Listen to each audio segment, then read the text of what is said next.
കോൺഗ്രസ് നേതാവ് സുബ്രഹ്മണ്യനെ വീട്ടിൽ നിന്നും അറസ്റ്റ് ചെയ്തത് മുഖ്യമന്ത്രിയുടെ ഏകാധിപത്യ നടപടിയാണെന്ന് പ്രതിപക്ഷ നേതാവ് വി ഡി സതീശൻ. ശബരിമല സ്വർണ്ണക്കൊള്ളക്കേസിലെ പ്രതികളെ മുഖ്യമന്ത്രി സംരക്ഷിക്കുന്നു. ശക്തമായ പ്രതിഷേധം തുടരുമെന്നും വി ഡി സതീശൻ പറഞ്ഞു. പേടിപ്പിക്കാനൊന്നും വരണ്ട. അങ്ങനെയൊന്നും കേരളത്തിലെ കോൺഗ്രസും കേരളത്തിലെ UDF പിന്തിരിഞ്ഞു പോവില്ല. നിങ്ങൾ ഏകാധിപതി ചമയണം. നിങ്ങൾ ഏകാധിപതി ചമഞ്ഞാൽ ഞങ്ങൾക്ക് ആർക്കും ഒരു പേടിയില്ല.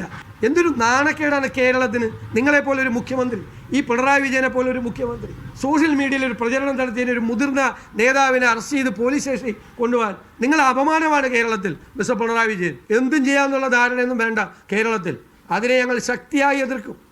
ജനങ്ങളൊരു താക്കീത് തന്നാണ്, അത് ഇതുവരെ പഠിച്ചില്ല. പഠിക്കണ്ട. ഇതിനേക്കാളും വലിയ താക്കീത് വരുന്നുണ്ട് 2026. അത് ഏറ്റുവാങ്ങാൻ തയ്യാറായിക്കോ.